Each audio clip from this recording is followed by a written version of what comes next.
Assalamualaikum warahmatullahi wabarakatuh. Perkenalkan, nama saya Muhammad Rizwan Rimawan dengan NIM F2312223 angkatan 2022, prodi Perencanaan Wilayah dan Kota, jurusan Arsitektur, Fakultas Teknik dan Universitas Tadulako.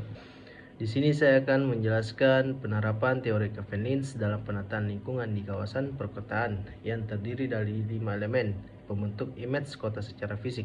Yang pertama ada pad, jalur, yang kedua edge atau tepian, yang ketiga distrik atau kawasan, yang keempat nodes atau simpul, yang terakhir ada landmark atau penanda. Di sini saya akan menjelaskan. Pertama ada jalur. Jalur adalah saluran pergerakan yang membentuk citra kota. Contoh implementasinya ada jalan raya, gang, rel kereta api, dan kanal. Dan mempunyai karakteristik. Yang pertama ada identitas. Jalur harus memiliki karakteristik yang jelas dan dapat diidentifikasi. Yang kedua ada kontinuitas. Jalur harus memiliki kontinuitas yang baik sehingga dapat digunakan dengan mudah. Yang ketiga, kualitas terarah. Jalur harus memiliki arah yang jelas dan dapat diikuti dengan mudah. Contoh implementasinya sendiri, yang pertama ada jalan raya yang memiliki identitas jelas seperti warna, bentuk, dan penanda. Yang kedua, gang yang memiliki kontinuitas yang baik seperti gang yang menghubungkan antara dua jalan utama. Yang ketiga, ada rel kereta api yang memiliki kualitas terarah yang baik seperti jalur yang jelas dan dapat diikuti dengan mudah. Lanjut, yang kedua ada tepian. Tepian adalah batas yang membentuk citra kota. Contoh implementasinya sendiri ada desain batas, sungai, gunung, dan jalan. Contoh karakteristiknya sendiri itu ada jelas. Tepian harus memiliki karakteristik yang jelas dan dapat diidentifikasi. Yang kedua, tepian harus memiliki karakteristik yang berbeda dari lingkungan sekitarnya. Contoh implementasinya sendiri ada desain batas yang pertama yang memiliki karakteristik yang jelas seperti dinding tinggi atau pagar yang kuat, serta yang kedua sungai yang memiliki karakteristik yang berbeda dan lingkungan sekitarnya seperti air yang jernih atau hutan yang lebat.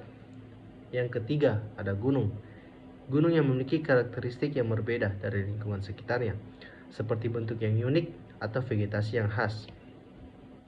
Lanjut, yang ketiga ada kawasan atau distrik. Mempunyai definisi. Kawasan adalah area membentuk citra kota. Contoh implementasinya sendiri, pembagian kawasan Sentani Timur menjadi 4 bagian. Peruntukan lahan berdasarkan potensi masing-masing kawasan. Karakteristiknya sendiri itu ada 2. Yang pertama kohesif. Kawasan harus memiliki kesatuan dan kohesif. Yang kedua ada identitas. Kawasan harus memiliki identitas yang jelas dan dapat diidentifikasi. Contoh implementasinya sendiri, pembagian kawasan Sentani Timur menjadi 4 bagian dengan peruntukan lahan berdasarkan potensi masing-masing kawasan seperti kawasan wisata, kawasan pendidikan, kawasan industri, dan kawasan permukiman. Lanjut, yang keempat ada simpul atau nodes. Mempunyai definisi. Simpul adalah titik yang membentuk citra kota. Contoh implementasinya sendiri ada Tugu Monas di Jakarta, Tugu Pahlawan di Surabaya, dan Tugu Patriot di Bandung. Dan karakteristiknya mempunyai 2. Yang pertama makna. Simpul harus memiliki makna yang jelas dan dapat diidentifikasi. Yang kedua ada identitas. Simpul harus memiliki identitas yang jelas dan dapat diidentifikasi. Contoh implementasinya sendiri, yang pertama Tugu Monas yang berada di Jakarta yang memiliki makna, sejarah, dan identitas yang jelas. Yang kedua ada Tugu Pahlawan yang berada di kota Surabaya yang memiliki makna sejarah dan identitas yang jelas. Serta yang ketiga Tugu Patriot yang berada di kota Bandung yang memiliki makna sejarah dan identitas yang jelas. Yang terakhir ada penanda atau landmark. Mempunyai definisi. Titik yang membentuk citra kota. Contoh implementasinya itu Tugu Monas di Jakarta, Tugu Pahlawan di Surabaya, dan Tugu Patriot di Bandung. Dan mempunyai karakteristik. Yang pertama, penanda harus memiliki makna yang jelas dan dapat diidentifikasi. Yang kedua, penanda harus memiliki identitas yang jelas dan dapat diidentifikasi. Contoh implementasinya sendiri. Yang pertama, Tugu Monas berada di Jakarta yang memiliki makna sejarah serta identitas yang jelas. Yang kedua, Tugu Pahlawan di Surabaya yang memiliki makna sejarah dan identitas yang jelas. Yang ketiga, Tugu Patriot di Bandung memiliki makna sejarah dan identitas yang jelas. Contoh implementasinya sendiri dari teori Kevenius dalam penataan lingkungan di kawasan perkotaan dapat dilihat di kawasan Sentani Timur, Jayapura.